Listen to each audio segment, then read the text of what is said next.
Good morning. We're back. I have a wonderful, very radiant guest in studio. I'm so excited. And to just jump straight into it, and we're having this interesting conversation behind the scenes about the Basketball Africa League that's coming up tomorrow. And I think this is the NBA, of course, as we know, is a brand, and not to plug them, is a very broad global really brand, standing whether it's through merchandise or through the league itself, and to have it here on home ground is quite a progressive step in terms of what it's doing. And I'm only starting this way, which is an odd way for me to start the podcast, because it really speaks to the guests that I have in studio, very much about culture, conversations, and community. And I can't wait for us to get into it. You ready, Louise? I'm very ready. Yay. Okay. If you're catching us for the first time, my name is Buyi Mafoko. I'm an entrepreneur, a luxury consultant, as well as a speaker, really setting out to embark on this journey with you as our viewers and our listeners, as well as our guests in studio who come in every week to develop and contribute to Africa's luxury growth. Africa and Luxury as a platform, Louise, is really, we're chronicling the story of Africa and the history of where luxury has come from. And as we know, Africa as a geography, a lot of it is rooted here, but we're seeing its expressions and interpretations through being sold back to us from the Western perspective. So here it's really just around the culturally rich conversations, really decoding and unpacking a luxury, I think, as a broad term, and there's no singular definition of luxury, which is what I love. And it's therefore so exciting for me to introduce my guest today. A true multi-hyphenate creative, Louise is a seasoned brand consultant with over 15 years experience, skilled in womenswear design, and we'll get into that as we speak a little bit of fashion. She's a dedicated community curator with an unambiguous passion and perspective on consumer behavior and marketing trends, or market trends rather. Vast, I think, as a multi-hyphenate, we can expect that we'll touch on different aspects of this multi-hyphenatism. New word today. Yeah, new word. We're always introducing new words, and we love we're contributing to language. Exactly. Her expertise lie in leveraging cultural insights to craft consumer-centric strategies that resonate with diverse audiences. A British Ghanaian, born and raised in the UK, love the UK, don't like the weather. Her own cultural background has instilled a profound appreciation for cultural diversity, which is pervasive in all her work. She holds a Bachelor of Fine Arts in Fashion Design, as well as a marketing qualification from Georgia in Atlanta. And this is really where she cultivated her skills and passion for storytelling, a place that I love to just birth campaigns and brands from. I think storytelling is a good base. It's such a good base, and it offers so much. She's literate in women's wear design, and her prior experience with the likes of Ted Baker, previously owning a boutique in Johannesburg, as well as the proud owner of a Made in Africa online women's wear retailer, which is Madame Fu. Madame Fu. Yes, it's a Ghanaian name. Which means? My friend. Beautiful. As women should be friendly, as we should come together more and not be divisive. And lastly, true to her identity, she also convenes like-minded contributors and curates cultural conversations through a community platform called the Multi-Hyphenates, dedicated to fashion, community, and promoting inclusivity within the industry. So I think, as you will see here today, it's probably me being interviewed. So to get into it, the topic for today is effective brand strategies for emerging luxury brands, and more than luxury brands, just emerging brands in particular. I do want to get in. And I mean, when I was researching just around branding, because I think it's such a loosely thrown around term, I was like, let's get into the textbook meaning, or at least what was my interpretation from everything that I read around branding. And of course, I'm a marketer, so I know what branding is, but I did want to position this up front with regards to us getting into this conversation. And just a summation of what I found is that branding is the aesthetic or visual depiction, communicating a brand's identity, positioning, and unique story. And of course, we'll touch on storytelling. What, Louise, is your view on the state of branding in Africa right now? I think we're in a very exciting space. So starting from the conversation we had offline, talking about the NBA, NBAL, what's happening now. I think the reason I'm saying exciting is because it's so authentic and authentically African.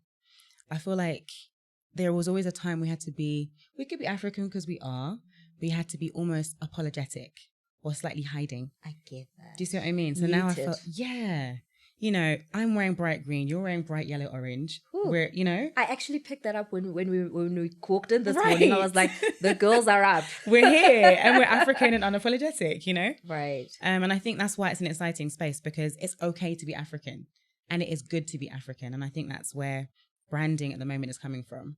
So like you said, it's very aesthetic. So it's more than just the PR. It's the branding that I think is at the forefront. It's visually overt. It is.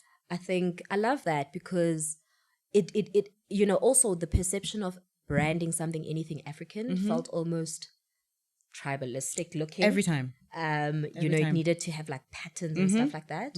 But we're so diverse, and I think we've been misrepresented, or we've been misrepresenting ourselves. Also, which one do you think it is? I think it's both. Because I think if we think about where the power has always lied up until now, representation has been given to us. Now we've got ownership of it. So I think the story was told for us, about us, and now it's by us. I get that. And my previous guest said that as well. He said, you cannot expect, he was quoting someone and he said, you cannot expect the people who colonize you to tell a positive perception of you. Why would they? Agreed. And of course, I mean, when we speak branding, this really just, we can enter into a whole world and even conversation about how it's a huge commercial sector, and therefore the West thrives on really maintaining strength or a strong position in terms of brand or branding and how it's interpreted, and they'll always put their brands in the forefront. And 100%. It's beautiful that there's a lot of African brands that we can state here today as well, whether they rooted in Africa or globally. How in your view, and I know you do this a lot, being a culture conversationalist, how in your view do you see brands becoming part of conversations and really facilitating an avenue for telling stories on culture? I think who's doing it really well at the moment, and I don't mean who meaning a brand, just which sectors. Right. Sports. And when you say sports nowadays, you can say sports and fashion. Because they're no longer mutually exclusive. No, at all. You know, there's so many at the moment, the NBA players, NFL players. Right. In their downtime. In the times when they're with the cameras, they're literally showcasing who they are and Africanism. Beautiful. So you see the cultural representation really well. Who's the Ghanaian basketball NFL exactly. player? Yeah. Beautiful. You see it. Absolutely. He's showcasing who he is, where he's from, cultural representation, and he's doing it unapologetically. So I think sports and fashion has really sort of stood out to me specifically. And what do you think, where do you think the confidence has come from? Because I'm missing his name right now, but the particular NBA player, NFL player, we're talking about, he overlays his posts on, you know, his dress with history and background and storytelling. Absolutely. Where do you think the confidence has come from? I think it's been quite organic. Okay. And I can't ever say where the starting point is, but for someone where I'm just watching this story unfold, it seems as though social media has had its trajectory, right? So it's gone up and down, up and down. And I think now it's come to a point where you showcase what you want people to see, fine. But it's also a space where you can just be you, speaking of the likes of a TikTok. But then I'm thinking, going back to something like a 2019 year of return in Ghana, it's a time when African Americans were finding out who they were, meaning the DNA, who am I, what's my heritage? So it's like a returning home. And I don't mean necessarily always setting foot on the continent, but returning home to you. To yourself. That's it. So I really think it's that time. That's it. Showcasing who you are. And when you know who you are, you know where you're going. So I think there's a confidence there. I love that. And I think in particular on the continent, and I know you're of Ghanaian descent yourself, there has been at least from when we look at the different tribes or regions on the continent, there has been a huge. I mean, we've seen Boris Kodjoe. They did, I think, the Year of Return as well, and we saw him this last sort of festive season, spending a lot of time in Ghana, contributing to what is happening in economic conversations. What is it that you think has distinguished Ghanaians or Ghana in particular? Is it maybe how they've entered into their independence, or what is it? I think basing on what you just said there, I think basing on independence, meaning, holding the flag. And I say that because, yes, they were the first country in Africa to gain independence. So it's almost as though they're showcasing that continually. And I don't know if it's a charge or it's just almost innate now. But I think being a first almost is innate.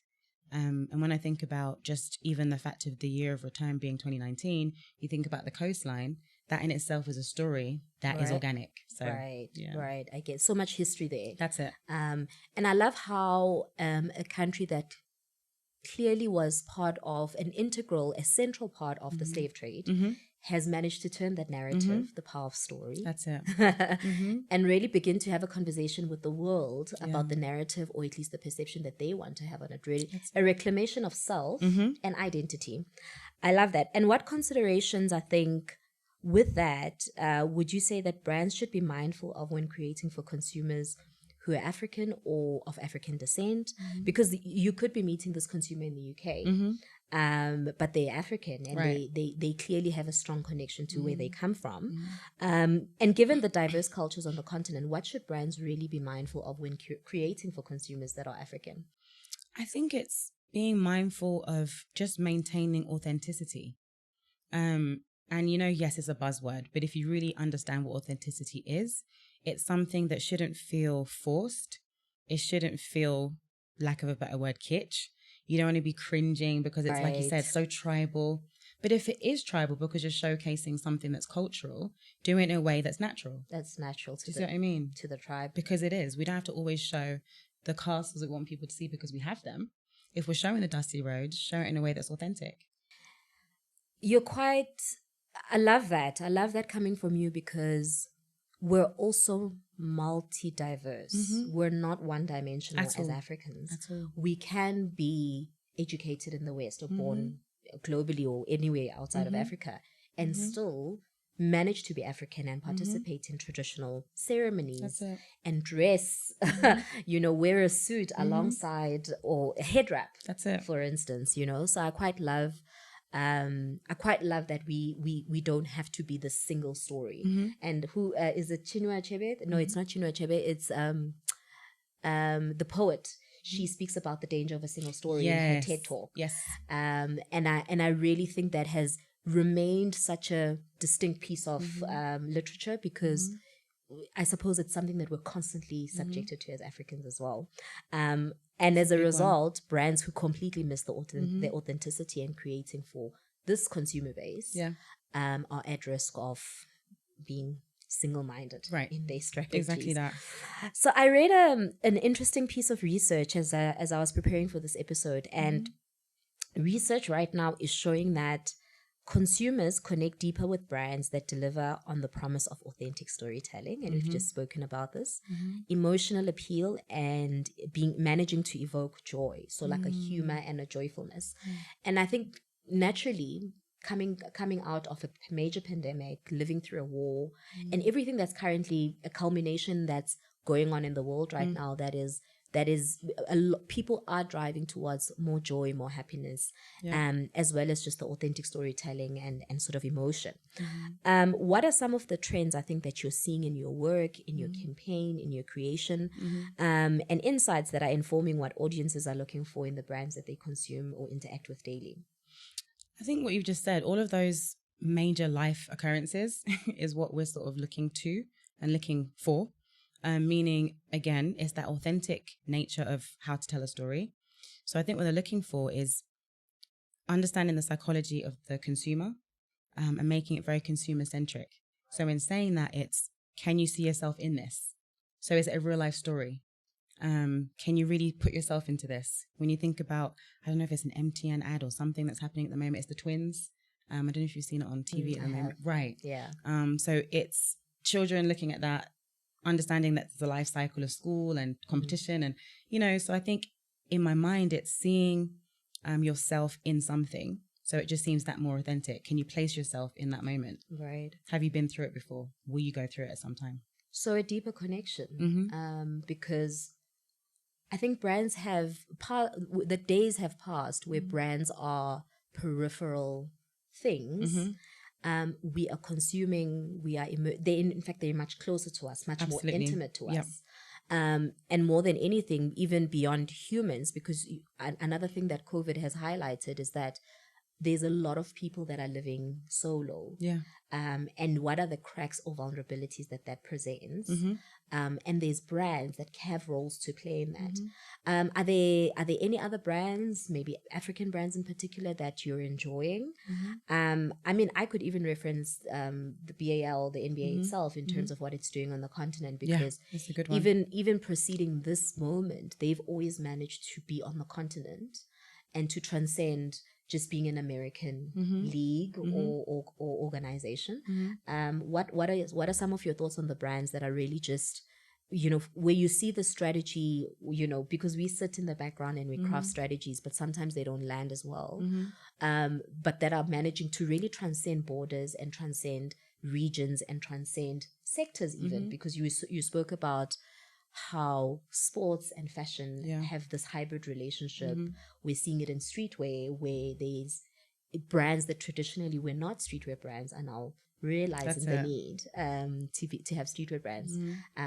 So to throw it to you, what are some of your experiences, or maybe brands that you consume yourself that are more resonant in terms of the relationship that you have and feel authentic to your everyday life?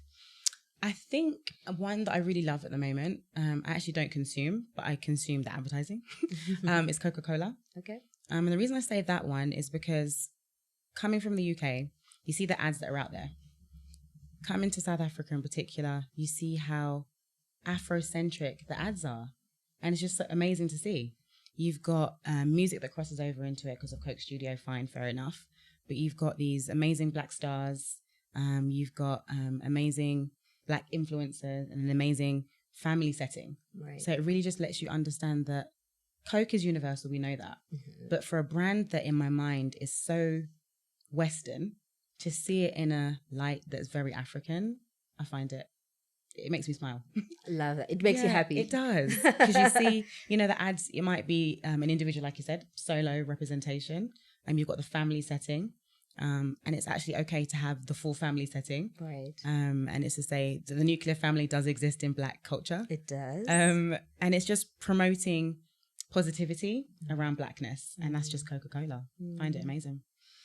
Love that, because Coke as well, I mean, for a brand, it's an iconic brand, really. And how it manages to really remain true to its original sentiment as a brand, but also find connection, because they also are they cut across target markets. Totally. And it's difficult when you don't have a single target market. You know, they're everywhere. We talk about primary target market and secondary target markets, and really they are everywhere. Right. So I love that you manage to connect with them, even though you don't consume the brand, but the advertising or the story that they're telling is something that you connect with. Right. And what are the differentiating factors that brands need to incorporate into their strategies to make their products and services more appealing or connected or resonant to African consumers? I think speaking to, actually, I'd like to borrow from the Coke example to say what are some of the things that they need to be mindful and considerate of, because we've also seen major boo-boos, major mishaps still in 2024. Yeah, there's a few brands actually, isn't there? Major. Yeah. So I think, okay, starting then from that sentiment, I think being cognizant of where you are, because, and I say that to say that brands enter markets and they tend to dominate markets because of how popular they are in other, right. But do you have the right individuals in the right roles in the market that you're in? You know, is it going to end up being a Dove issue? Is it going to end up being the click? Do you know what I mean? Tresemme, I think it was. Yeah. To me, I don't see how that happens, because how many checks and balances do we have, as we know already, in an agency? So I can't imagine in a larger scale company how it gets through the cracks. Or is it on purpose? I don't know. Right. As they like to say, is it just publicity?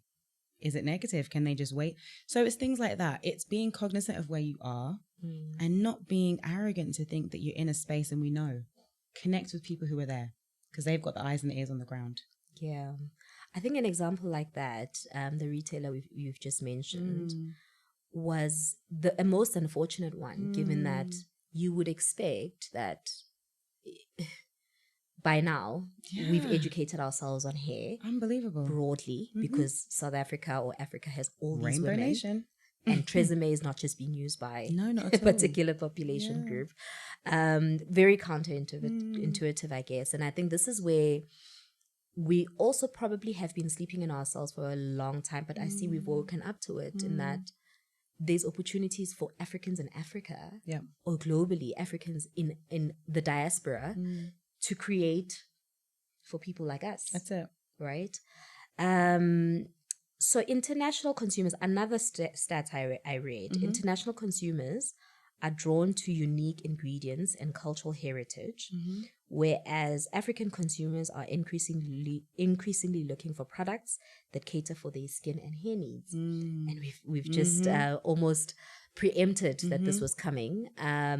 So when globalizing, how can African brands maintain? Because there's also, it's often global brands coming into Africa, but we're also seeing this, call it an immigration or whatever, where African brands are actually playing on the world stage now, which is a beautiful thing to see. A lot of fashion brands we can mention. A lot of, we're seeing people that, Makosa, for example, who's just shown in Paris Fashion Week. Beautiful, beautiful, culturally resonant, authentic African brands. When globalizing, how can African brands maintain their essence on the world stage? Perhaps this tendency to now whitewash themselves while managing to compete with established brands. Because suddenly you're at a Neiman Marcus alongside, or you're at a Harrods alongside the more popularly known. So how do we make sure that we maintain our essence as we globalize? Because the ambition, I suppose, is to take spaces. Take spaces. I think, again, it's almost in that example I said, when taking the time to understand where you're going, understand the landscape. So be authentic to who you are and who your brand is and where the heritage is from. But if it needs certain things that may need to be emulated that you see in a certain space. So if you're going into somewhere like, I don't know, Scandinavia, where you know things are quite monotone, do you want to fit in or do you want to stand out? Right. So if you want to maintain and stand out, just like Makosa, like you said, he's not going to suddenly mute his tones, but he may do it in a sense where certain fonts might be more refined, certain packaging might be refined, but the colors and the essence is who he remains true to. And I think that's what we need to understand. Bottling and packaging, I think, should really let you understand that I'm not making it in my mother's backyard. Right. Just because it's like raw essence shea butter, you know? It could be refined. Off the standing. Right. It's refined. It should maintain luxury like we're talking about. Right. So I think it's things like that. Understanding your market of where you're going. So actually, let's get into that a little bit, because someone catches this episode or gets this episode shared to them and is an emerging African brand, whatever the sector that they may be, aspiring to position themselves within the luxury space. What are some of the strategies that, you've spoken packaging. We naturally, of course, we know the big logistical barrier that, or challenge that we have on the continent. What are some of the strategies that I think you can share here today, with brands like that, or people aspiring to create, or even get into marketing and branding themselves? I think with anything, be prepared. Always be prepared, and as they like to say, over prepared. And in saying that, tap into communities, because more than likely you're going to have spaces where it's either a hub. For instance, I've got mine, the multi-hyphenate, where you can tap into resources as far as actual physical, but resources as far as people. Right. Okay. Because you can learn from peers, and I think that peer-to-peer learning is important. Or you can go into resources like, you know, the Skillshares of the world, or Udemy, if that's how you pronounce it. I've never known. I've never known. But it's the one with the Udemy, the other one. In good company. Exactly. Thank you. We know what we mean. So I think, yeah, peer-to-peer skill sharing, that type of thing is great. But also just understanding that it's a business. As creative as you want to be, what you're actually going to get into is a business. Commercial sector. That's it. So you have to be prepared. Do you have a business plan? What is your vision? What is your mission? And also, what's your elevator pitch? Because we get caught up and we're able to Google what vision means, what mission means. And but structure and template your business. That's it. In terms of how we structure it. If you don't understand your business, I'm not going to understand your business. So I think the elevator pitch, as much as it's been commercialized, is so important. And I say that because if you can explain your business in 15 to 30 seconds, you know your business. You know your business. I love that. So, I mean, you speak to us a little bit about the multi-hyphenates and the work that you do there, because I think it is such a useful resource or platform. And I've been in business for as long as I've been in business, but I can imagine having had access to something like that because there was a lot of figuring it out myself. There was a lot of mimicking. Same. There was a lot of Googling, as we've mentioned, up until I think it kind of unearthed itself for what it's meant to be. But with the work and the resources and the access that people can have with the multi-hyphenate, what is the work that you do there? So it's a brand new hub. It's still building, and I'm sure it's going to keep building because of the iterations that will probably take place. Yeah. But the type of space it is, it's a digital platform, has started on LinkedIn. And I chose that platform in particular because of the conversations you can have. The more serious ones. I was going to say there's a suitedness to LinkedIn. A little bit. And I also did that to be the forefront, if I can say so, to say that even though you're serious and you've got your tie on, creators can do the same. Right. You don't have to be on Instagram. Instagram's very aesthetic, we know that, but is it the business place? Is it the place of business? So if you're an entrepreneur, if you are in your 9 to 5, or like I say, you're in your 5 to 9, because it's your... That too. Right. Is it your side hustle? Maybe it's not. You want it to be your forefront and make the money. So in that space, of course, you've got the conversations, the networking that can take place. And then obviously on the website itself, that's now building. It'll be the place to, of course, rant. Get your resources, physical resources. Physical space, okay. As downloadables. And then time to time, throughout each quarter, we'll have in-person meetups, which is a time, again, to connect. Panel discussions, have a most if you want to. Network. And also, find encouragement from the people who are doing what you're doing. I think the most amazing multi-hyphenate in there, she's a neuroscientist and a DJ. Ooh. Right? Could the two even exist? That's the thing. But I guess she's making it happen. Wow. That is... And I think just the last thing I'd like to say on that is also to let you understand, to let people understand, just because you have a passion for something, it doesn't mean it has to be your forefront. You can do it in tandem. So I wouldn't then say to this person, because I'm a creative also, no. Be a DJ. Yeah. You can also be a DJ, but can you earn money? If you're maybe not that good, or maybe you don't want to be traveling around the world, have a 9 to 5 and have your 5 to 9. That is presenting me, because I'm a multi-hyphenate. Are you with us? I'm part of the network now. Post this conversation, I'm part of the network. But not much. And as you were speaking, I was thinking about a client of ours, a banking client. And within their enterprise or small enterprise banking space, they ran such what I thought was an exceptional campaign last year, which was around backing your side hustle or backing the hustle, because they specifically went on the bold stance of saying you don't have to, but we also back you because it's also a business. Yes. And from a banking, you're not taken seriously for your side hustle at all. It's obviously you've got to tick all the steps of registering yourself and being organized. And side hustles should certainly be, as if it's a serious one anyway, it should certainly be something that you organize yourself and structure. But I love that they were saying, we're backing the whole person. And as a result, we're willing to bank the whole person. And I love this. And I spoke to the head of the segment, and I was like, this is hot. Right. This is Udemy right, hot. Right. So I absolutely enjoy that. So love the fact that you can be tandem, because you can be tandem in your passions. Absolutely. Because again, I mean, life and hybrid work and virtual work has also taught us that you can in fact be in any part of the world and do the thing that you... So the multi-hyphenates don't have to be in SA, in Joburg. They could be global. And as a result, tapping into a network like that or a hub like that, you're able to then network with people globally. That's it. A neuroscientist who DJs can book a gig. Exactly. In Scandinavia. Exactly. Love that. According to a recent trend report, it projects, and this in particular is the VML Future 100 trend report that I was invited to a presentation for last week. And one of the main things that stood out for me is that they're projecting that the future tastes and preferences of consumers globally.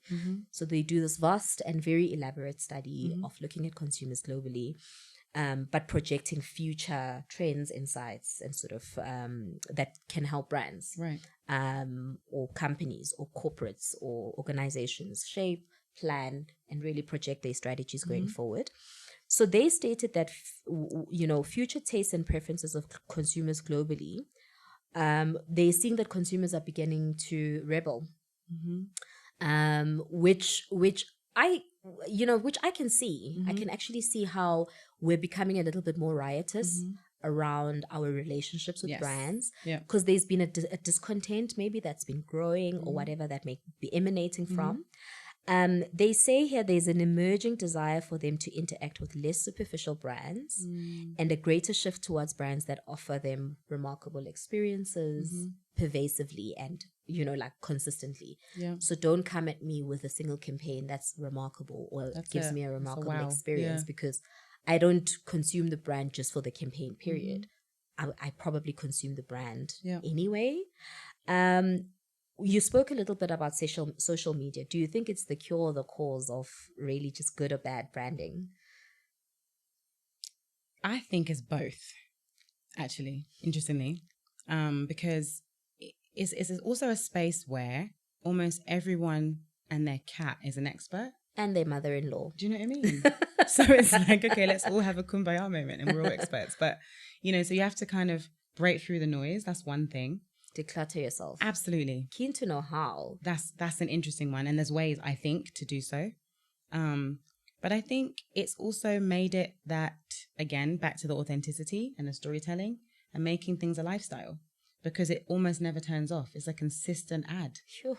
The so scroll. That's it. Because now briefs from clients are saying, what? Finger stopping. That's it. That's their tone. Yeah, that's their the new words. Like, okay, how do you create a campaign or a brand or an ad that stops me from scrolling on to the next? That's it. Or double clicking and liking without even thinking. And I think because of that, because it's that continuous ad, you have to have a very strong brand identity, so that as you go, that you've oftentimes seen a font. And at times you don't even see the fact that it's a brand listed across the top. There's no logo there, but it's font recognition. Because now, to be authentic, they're not going to keep showing in the feed. They're not going to keep showing the logo. Right. So what can they show? Is it consistent colors? Is it a consistent font?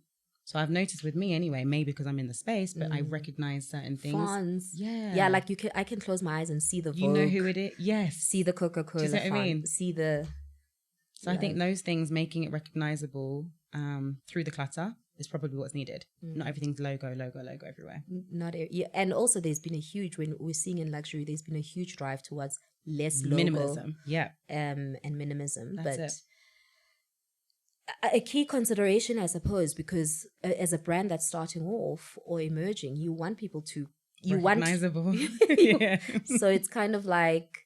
And social media, I find, is an arena that's quite...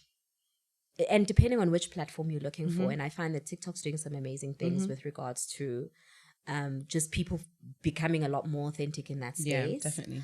There'll obviously be some dark folk.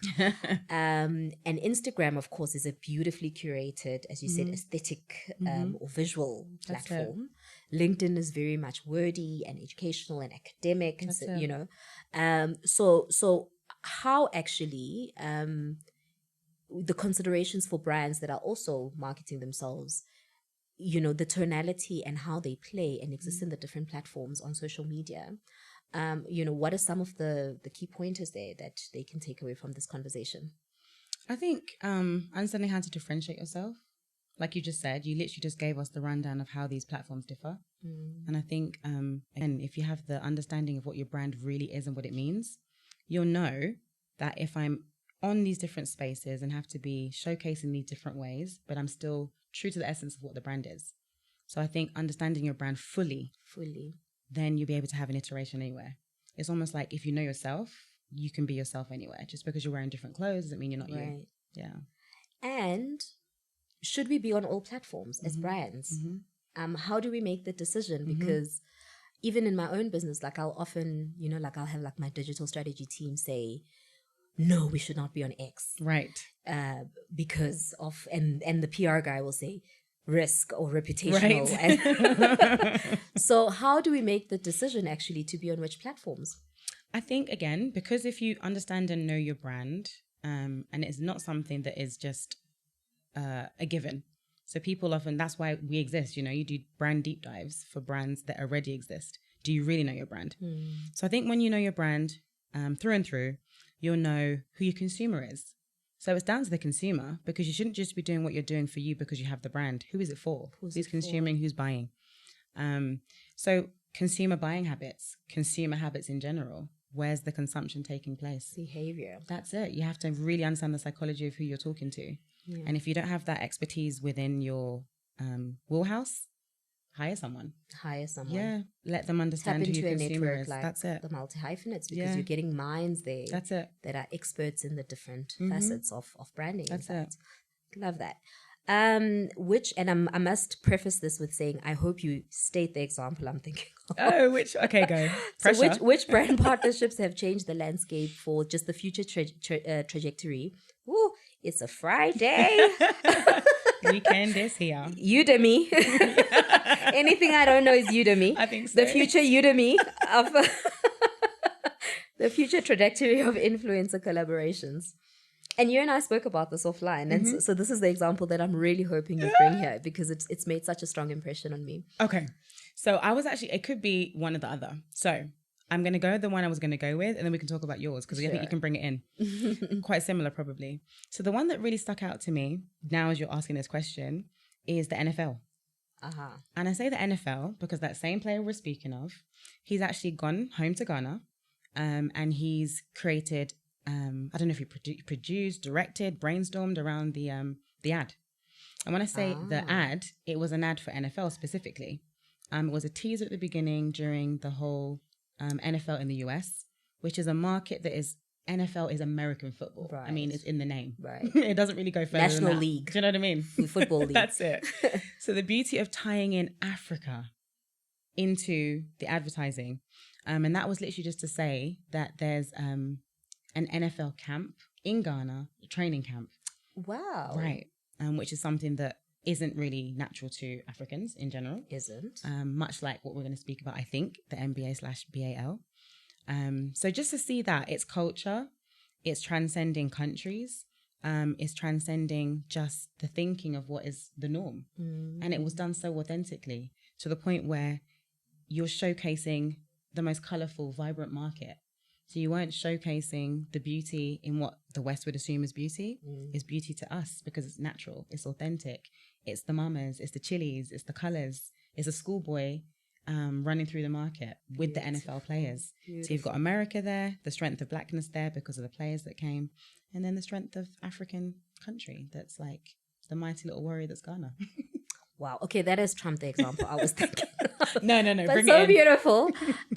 So beautiful in that it's also, for me, what lands is brands allowing themselves to be taught by the consumer. I think there's beauty in that. And suddenly there's a collaboration and a co-creation between the consumer and the brands that are consuming the brands. That part. Yep. Because, kudos to NFL because they managed to be timeless and intuitive to a moment that was clearly organically creating attention. So I love that. Love that. The brand that I was thinking of is you had an Afro. Yes. Speak to us about that. So in which capacity? Just how the brands are transcended? Just around how when influencer collaborations, brand influencer collaborations go really well, because I saw the case study on LinkedIn, in fact, and really loved it. So with Afrofuture, for those who may not know, it was formerly Afrochella for a good few years. And it's the cultural festival that takes place in Ghana. And I say cultural fest, most people would think a music festival, but it's bigger than that. So it's almost organically taken its charge from the conversation we've had. It's changed. Of course, it's music first, but culture and music are synonymous now. Right. So absolutely. in that, it's the fashion, it's the art, it's the food, and culture. Do you know what I mean? Africa in its glory. Africa, right? All parts of it. And the beauty is when the African diaspora come and descend in the country, they're bringing, of course, what they have, which is the Western parts of them, and also their interpretation of what's African, which is so interesting to see. And that's why when you said about what a brand's doing, it's who are you talking to and how are you talking to them? Yeah. Because it's not going to be the same way as you if you're born and raised in a certain country. And I think we are hoping that we are seen in that light where we have this collaborative effort of bringing the African diaspora and the local African together in one narrative and one conversation. And more recently, we're working with the BAL, which is taking place in South Africa first, and doing an African tour. We're doing the entertainment part. And when I say entertainment part, it's the shows in between. Right. It's the cheerleaders, it's the traditional dancing. And I say that because if you can imagine an American basketball game, traditional would mean what? The cheerleaders. Right. So for us, it can really mean acts. Exactly that, which is also very American culture. So for us, we're going to see the essence of who we are. I'm a piano on that, the plug. Do you know what I mean? We're going to be there. So I think that's on this weekend. And depending on when you catch this episode, it's on from the 9th through to the 17th of March. That's it. And the tickets are available online. Exactly. I'm going. Yeah, exactly. We just spoke about that. So I'll see you there. I'm going. And then with regards to, because this is another world, social media is a gift that keeps giving, so to speak, or online, digital universes. When branding for virtual channels, like there's this metaverse, what are some of how should brands translate themselves digitally, essentially? I don't know if this question is making sense, but there's this other world, there's AI, there's all these emerging technologies, but there's also this whole other universe called the metaverse. Right. Have you worked on any projects, or do you have any thoughts just around how brands should translate themselves digitally? Because we're seeing gaming, we're seeing all sorts of things. That part. Yeah. So for me, that's what I would make a suggestion of. It has to remain real life, even though it's not real life. So because it's another world and it's otherworldly, you don't want it to be so foreign to you that you don't know how to sort of navigate it. So even though it's AI, even though it's digital, you want it to look as real life as possible in this other metaverse, in this other universe. So I think about gamification of certain things. And I think a nice sort of transition into that world would be using things like QR codes. And I don't mean just the standard QR code. When you see the QR code, does it turn into something else like on your phone? Right. Can you see digital artwork popping onto a screen that's 3D? We've done those things a few times. Love. And then we did that specifically with Afrofuture, the festival in Ghana. So it's certain artwork that is now 3D rendered, and it has this digital space so that you use your phone and it showcases in your phone as a 3D render. So I think those are sort of steps into what is fully immersive now for certain brands. And also, great examples there, because these are emerging technologies that are constantly developing. I've been seeing a lot of, in our industry, and I'm in advertising in my other tandem. You did. Your other hyphen. In my other hyphen. There's a big conversation around AI and imagery, because we've had this multi-generational issue of advertising not being representative or not managing to represent consumers, African consumers or Black consumers effectively. So I do think that, the ancestors are here. But I think as we're winding up, what is your ultimate luxury? That's such an interesting question because, again, what is luxury? So my ultimate luxury, I think, is just residing in the fact of being African. And I don't want to always use that hyphen of African luxury. Yeah. And that's why I'm saying the ultimate understanding that Africanism is the essence of luxury to me. When I think about our skin, when I think about our hair, when I think about you just being in the sun, it highlights and just resonates who you truly are. Oh. I don't know how you feel. Like African you said, butter. Do you see what I mean? You said you went abroad just recently, rainy. When you come back, it's almost like the sunshine just emanates the essence of who you start to smile again. Even my digestive system sings. Do you see what I mean? Everything changes. And that's that whole thing of when we think of Blackness, it doesn't mean you have to be the darkest Sudanese looking woman. Right. You've got that all the way up to the Egyptian, modern day Egyptian. Yeah. So it's like Blackness itself and African itself is not a monolith. And that's why I think my ultimate luxury is Africa and Africanism. I love that. And you're beautiful. I'm sitting here looking at you amen. and I'm like, thank you so much. Hair, beautiful. Thank it was you. Such a great pleasure. Thank you for coming in. Thank you for inviting me. And I really, just the multi-hyphenates is definitely a network that I want to jump on. Tap in. And offer my voice and offer and learn and draw from. So I hope as many people as possible that listen, look it up and contribute to it, because I think it's the kinds of, we need to recreate these platforms as widely as possible. That's it. So thank you for that. Thank you for the work that you do in branding. Thank you. We miss, we're so used to brands just as being, like I said, these peripheral things. So we miss really where the branding itself comes and it's the work that people like you do.